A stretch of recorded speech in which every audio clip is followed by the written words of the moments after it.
होने चाहिए। तब आप जानिए कि सत्वगुण की वृद्धि हो रही है, तब आप जानिए कि आप सत्वगुण में स्थित है। आप और हम ऐसी गलतफहमी में न रह जाए कि हमारी स्थिति, अगर हम थोड़ा बहुत स्वाध्याय कर रहे हैं, अगर हम थोड़ा बहुत भगवान की चर्चा सुन लेते हैं, तो हम ये सोचे कि भाई हम तो सतोगुणी ही हैं। तो यहाँ पर श्री कृष्ण ने इसीलिए स्पष्ट रूप से कहा कि कब आप और हम जाने कि सत्वगुण की वृद्धि हो रही है, सत्वगुण हम में उपस्थित है, जब हम इस चीज को जान लें कि जो भी यहाँ पर भगवान ने कहा सर्वद्वारेषु, क्या कहते हैं यहाँ पर श्री कृष्ण कि सर्वद्वारेषु देहे अस्मिन् प्रकाशः उपजायते। यहाँ पर श्री कृष्ण ने कहा कि भाई सबसे पहले ये जान लो कि आपके जो सारे द्वार हैं वो ज्ञान के प्रकाश में होने चाहिए, तब आप सत्वगुण में स्थित हैं, तब आप अपने आप को मानो कि आप सत्वगुण हो। तो यहाँ पर श्री कृष्ण का सर्वद्वारेषु, तो यहाँ पर सबसे पहले अगर नेत्रों की बात करें तो श्री कृष्ण कह रहे हैं कि भाई ज्ञान के नेत्रों से कैसे देखा जा सकता है, क्योंकि अगर हम भौतिक नेत्रों से देख रहे हैं तो फिर तो हमें ये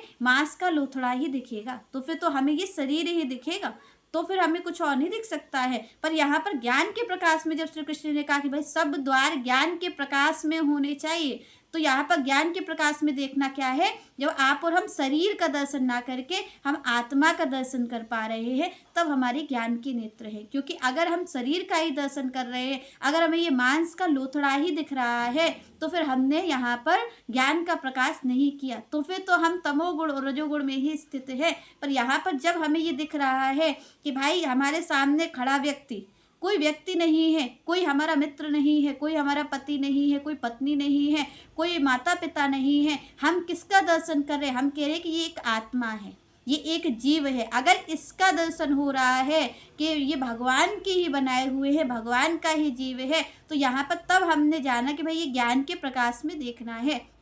जब आप यहाँ पर कान से कोई वार्ता सुन रहे हैं और कान से वार्ता सुन करके, और आप भी अगर आपसे किसी ने गलत कहा और आप भी गलत ही विचार कर रहे हैं, उसके सुनने के बाद भी आपके जैसे ही उस आपने कानों से अपनी बुराई सुनी और आपके मन पे प्रभाव हो गया, तो फिर आपने ज्ञान का कुछ नहीं किया है, तो फिर आपके ज्ञान का प्रकाश हुआ नहीं है। क्योंकि जिसके मूल में ज्ञान का प्रकाश होगा, तो श्री कृष्ण कहते हैं उस पर तो इस बातों का असर होगा ही नहीं, क्योंकि वो जानता है कि मूल में कारण कौन है, कोई किसी के, क्योंकि जो संसार है श्री कृष्ण कहते हैं वो जानता है। सबसे पहला ज्ञान तो यही है कि भाई एक श्री भगवान सत्य है और बाकी सब झूठे हैं, यहाँ पर जो संसार है वो झूठे है। तो यहाँ पर श्री कृष्ण कहते हैं सबसे पहला ज्ञान तो यही होता है। जब ये ज्ञान होगा तो आप जो अपनी बुराई सुनेंगे उसका, आप जो अपनी प्रशंसा सुनेंगे उसका असर आपके मन पर नहीं होगा। क्योंकि कानों से आप जब सुनते हैं कानों से अपनी वार्ता, तो आप और हमारे क्या होता है कि अगर हम किसी से प्रशंसा अपनी सुनते हैं तो हमारा मन बहुत खुश हो जाता है, और जब हम किसी से बुराई अपनी सुनते हैं तो हमारा मन व्यथित हो जाता है, हमें क्रोध आ जाता है। तो श्री कृष्ण कहते हैं जब ज्ञान से,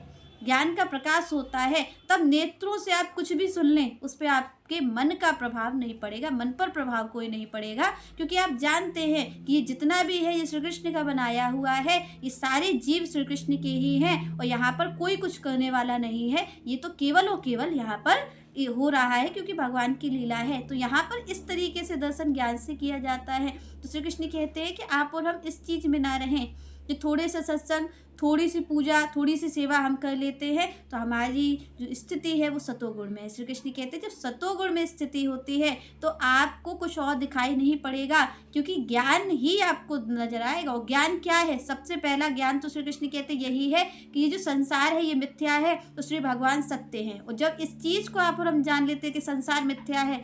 तो ये जानते ही हमारे सारे जो कष्ट होते हैं वो दूर हो जाते हैं। चलिए नेक्स्ट चर्चा हम नेक्स्ट वीडियो में करेंगे। तब तक के लिए जय श्री राधे, जय श्री कृष्ण।